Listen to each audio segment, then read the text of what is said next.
welcome to episode 35 of the Classical Guitar Composers Podcast. As always, I am your host, Chris Hales, glad to be bringing you another episode of the only show that features your original classical guitar compositions. And if this is your first time joining me, the way the show works is simply this. You send an MP3 recording of your original classical guitar composition to chris@classicalguitarcomposers.com. It's that simple. You send it to me, tell me about it, I air it on the show. So, thank you for joining me today. As I'm speaking, it is a nice, crisp November morning. I'm just coming to the end of a few days off I've had to celebrate the Thanksgiving holiday here in America. It's been nice to have a little break from work. And I had every intention of recording my latest composition during this break.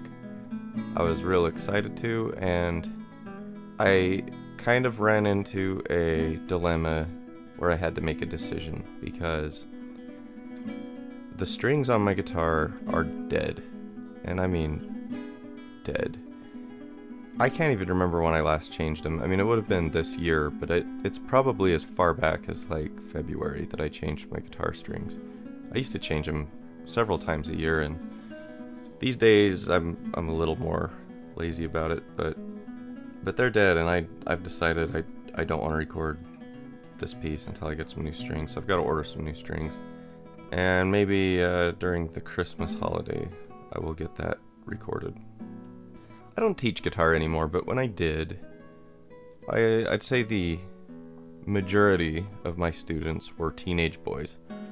And I used to give this advice to parents all the time, and even like just anybody, if they're asking me about, if they tell me their kid is going to be learning guitar, and if they ask for any advice, I give them this one. I say, yeah, get a guitar stand and have them keep it on the stand rather than in a case. This might sound blasphemous to some of you, I know, but my reasoning is this. If it's sitting in a case, they're less likely to take it out.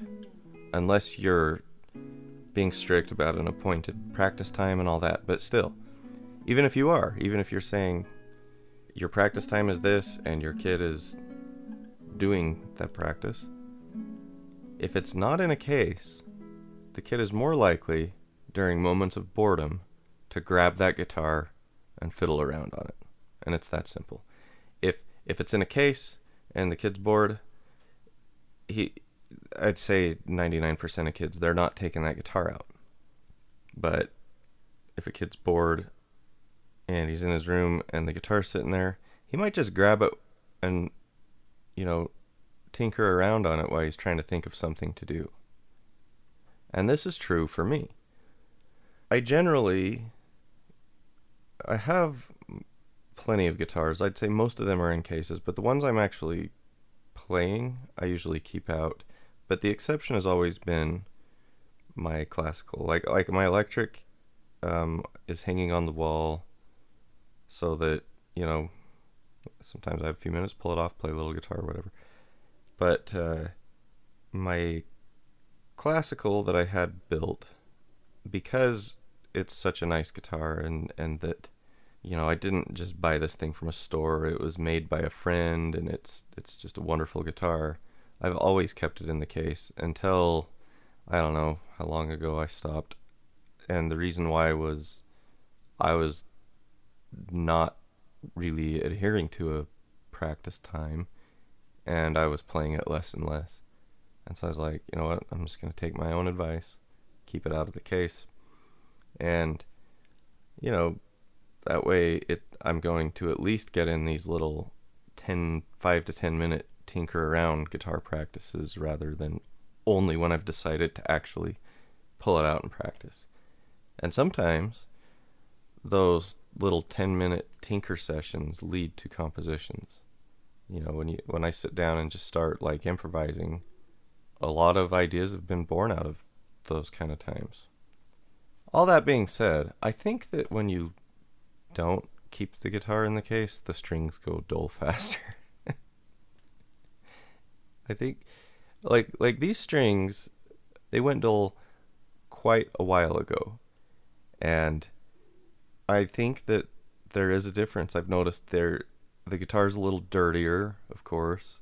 I mean, I keep it clean, but I'm having to clean it more often. But I've noticed the strings just, they pick up dust. That's just, just your regular household dust. It gets into your strings, and I don't think it lasts as long. I've never really noticed it with like electric guitars, because I don't know, the strings don't matter as much on an electric. But with classical, I'm a little bit more snobby about my strings, I guess. I order, a more expensive string set that I like. I like the tones. I do the same thing with violin. Violin strings, like, really make a difference a lot more than even like classical guitar. But same, the classical guitar strings. When my guitar was built, he gave it to me with these nice strings on it, and then when it came time to change them, I just threw on like what I'd always used. It was such a drop in quality of sound. I've never been able to go back, so I immediately ordered the nice strings. And anyway, I still think it's worth it to keep the guitar out. I'd rather have to buy strings more often, or even play on dull strings more, than miss out on all those times of just grabbing the guitar for 5-10 minutes. So that's what I always recommend to my students. But the consequence has been I have to delay recording my piece. My friend Jeremy sent me this article about something I was unaware of, and it was that the actor or comedian or whatever he is, Jonah Hill, is going to be playing Jerry Garcia in a Martin Scorsese film about Jerry Garcia, I guess. I don't know if it's focused particularly on Jerry, or if it's about the Grateful Dead in general. But I'm interested. I'm a little nervous about it. I'm not really a fan of Jonah Hill, but if he, I'll give him a chance. I often think that a casting sounds really stupid, and then I see it and I go, okay, actually they were really good. So I'm willing to wait this one out. I just hope they do it right. I'm not even quite sure what right would be. I just love Jerry Garcia. And I'm not sure how many Martin Scorsese movies I've seen. I mean, I know I've seen several, but in my mind they're dark and really gritty, which is great. But it's not what I think of when I think of Jerry Garcia. Although, I mean, Jerry definitely had a troubled life, definitely had a dark side to his life. So I really hope they treat it fairly. I'm worried they're gonna like overdo it. I bet it'll be really good, though. I'm definitely looking forward to seeing it. I think it's been long enough to say now, I did not care for the new Halloween movie very much. I wouldn't say I hated it, but I loved the last one from a few years ago, and this one being the follow-up to that, I was really excited about, and I just didn't think it was all that good. It felt more to me like the Rob Zombie Halloweens, which were pretty terrible. And, well, I mean, I actually did enjoy it. I kind of want to see where they're going, because it's a trilogy, I guess. And so this is definitely the part 2. So we'll see where they're going with part 3. But I was a little disappointed. I also saw Dune, and I really liked Dune. I thought they did a good job with Dune. They a few things maybe could be better, but overall, I thought it was good. And my first impressions were, wow, that movie was excellent. I left the theater saying that was great. I loved it. And then, as I have time to think about it, I'm like, they didn't really do this, and they kind of got this character wrong. So, but in the moment, my initial reaction was that it was great. So, yeah, I hope that's my reaction to the Jerry Garcia film. All right, with that, let's get into some email. I I don't think I have. I'm a little bit groggy this morning. I've been staying up way too late, having a few days off in a row. I've totally wrecked my sleep schedule. And doing a morning podcast here, I don't want to get too rambly. I am enjoying some really good coffee this morning, though. I mean, this is good, Joe. I went up to Salt Lake and went to my favorite roaster. I don't normally, I usually just buy my coffee at the grocery store, but when I'm up there, I like to stop in. It's called Rimini Coffee. If you're ever in Salt Lake City, Rimini Coffee is just the best. They are so good. Okay, so today we will be featuring music by Martin Slater, our friend from across the pond. And last episode, I had said there hadn't been any new submissions, but I had forgotten about some. So I got this from Martin. But real quick, I also was able to get that guitar concert review written by Martin up on the website, classicalguitarcomposers.com. And I highly recommend reading it. I quite enjoyed it. Martin is a friend of the show. He often writes in. And I think his writing is good, and I enjoyed the review. So I thought I would share that with all of you. So if you go to classicalguitarcomposers.com, you can now read the review of the guitar recital by Craig Ogden and Gary Ryan. And Martin writes, "Now seriously, have you run out of submitted music? You do, after all, have my studies. Or is there some interesting reason you're keeping them back? Never fear, I'm not pressing you, but I thought it was otherwise a curious statement to make." No, I had just lost those in the electronic stack, if you will. But no, absolutely not. I did not reject Martin's pieces. I'm more than happy to air them today.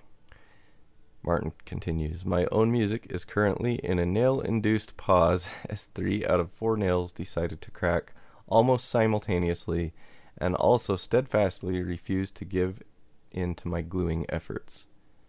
They should be okay for my next society meeting on the 24th of November, which is one of our themed occasions, this time either Piazzolla or Giuliani.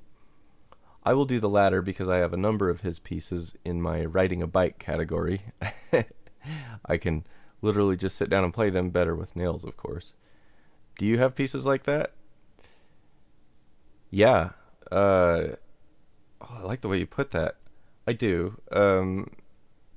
Mine would be a few of the short Tarraga pieces. Like, I really like the Mazurka in Sol and the Mazurka Sueño or whatever that's called. Yeah, some of the stuff I learned early on and then played 1,000 times in a restaurant setting are very much my riding the bike pieces. I like that, Martin. I've never heard it put that way. I would add Villalobos's first prelude to that, and maybe the 5th. But really, if I sit down and read through them like once, they're back.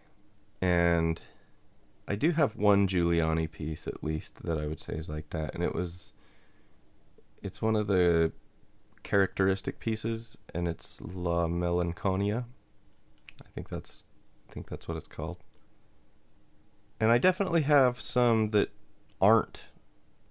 Oh, you know what else? The Castles of Spain. I've played those so much. Those are in there too.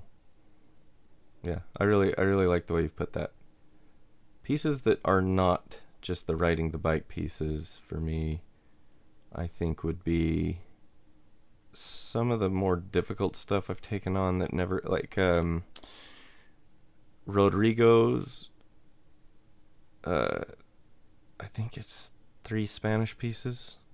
I can't think what it's called, but there's one that a lot of people do. I don't think a ton of people do all 3 as far as recordings and recitals go. I've heard the one a lot more, and I think it's the first one of the group. That's the one that opens with the big chords. It's like bum bum bum ba da da da da.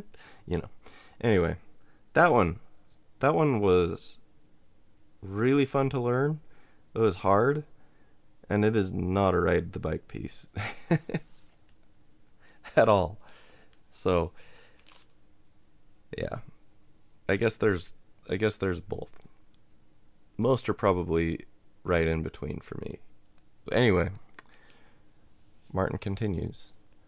I have had a recent literary exploit that I submitted to my Open University Music Society journal. The editor had found a quote from Mozart which caught my attention. The music is not in the notes, but in the silences between.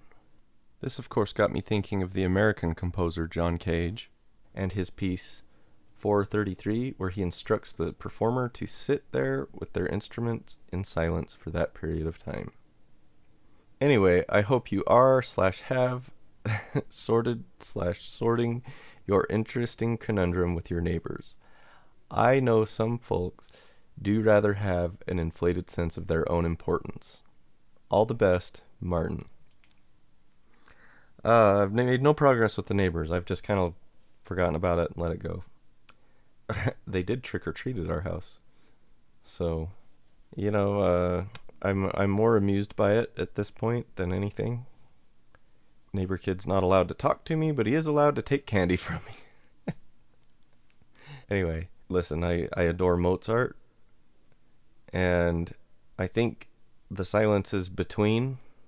The key word there is between. I have to say I'm not a John Cage fan. I'm not a fan of that whole line of philosophy more than composition. And my basic take on him is keep your philosophy out of my music. I don't like it. I don't like the abandonment of tonality that happens in the early 20th century. And at first there's still some objectively beautiful music within it. And, I find a lot of it quite interesting. And a lot of 20th century stuff is more fun to play than it is to listen to. And so if you start to actually play some of it, it can be better enjoyed. But when you get into a guy who just makes a bunch of noise and claims that the sound of traffic is music, and he, it's like, oh, here's John Cage performing his sonata, and he's turning on a blender and whatever. I'm just, you can tell me all you want that this is smart and that it's forward thinking and that it's brilliant and all this, but I think it's just stupid. That's how I feel about it. Nobody heard John Cage as a kid, and that's what brought them to music. And I don't know what brought you to classical music out there. I can only speak from my own experience, but I'm pretty sure it wasn't John Cage. And maybe I have this, I don't know, I just have no patience for that stuff anymore. Because when I was in college and had to take classes on this and had to take it seriously and had to deal with professors who, would roll their eyes at Bach, one professor in particularly, rolls his eyes at Bach, but is into this stuff. He was all about what I guess he considered current, even though, was it really current? It wasn't John Cage only, and not John Cage particularly, but just that, this professor's pieces were his early pieces. He'd shown me some of his earlier works, and I thought they were really good. I thought they were really cool. He'd done some big band stuff. He had gone through a phase where he was obsessed with Leonard Bernstein and was kind of mimicking that, and I thought it was really cool. And then at some point, I guess he got more, what he considered beyond that, but then it was just, I couldn't recognize musicality in it. And I just thought, do you get so bored with music that this is what you want to do to it? I don't like it. I don't understand it. And at the very least, I do think we should still have respect for Bach and Mozart and Beethoven and whatever it is. Maybe your introduction to classical music was guitar. It's, guitar. Maybe it was Barrios or Tárrega. But my guess is it was something tonal. Having said all that, you're welcome to submit atonal music to this show. If it's original composition, I'm not going to deem it composition or not. If you're giving it to me, it's recorded, it's on a real guitar, and you wrote it, I will accept it. Anyway, so what are your thoughts on John Cage, Martin? You mentioning him. Is that what you wrote about? You said you had the literary exploit that you submitted. I'm curious what it was. Or was it this guitar review? I don't know. Anyway, let me know. And you might totally disagree with me, which is great. That'd be fun. Anyway, having gone down that little side road, let's get back on the highway. I recommend pausing the podcast and pouring yourself an ice cold glass of iced tea or something else that you might enjoy a little relaxation, and we'll listen to these 12 studies by Martin Slater. Martin did have some notes on these, but I've decided not to read them because as I was reading through them, they seem more just kind of directions for the player and probably not quite as important to the listening experience. But I will note that he does say that number 12 could be subtitled Finale if they are played as a set. So with that information, here is 12 Studies by Martin Slater.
Okay, and there it is. We've just heard 12 Studies by Martin Slater, written back in the 1980s. Very cool. Thank you, Martin. And thank you, everybody, for joining me today. It's been a pleasure to bring you this episode. I will return in December with another episode of the Classical Guitar Composers Podcast. And please remember, if you'd like to support the show and get a little something in return, I have a couple of suites for sale. You just go to classicalguitarcomposers.com and click on the sheet music link, and you'll see a couple of my compositions for sale. It's a great way to support the show. With that, I thank you for joining me. I will see you next time. Until then, keep on plucking.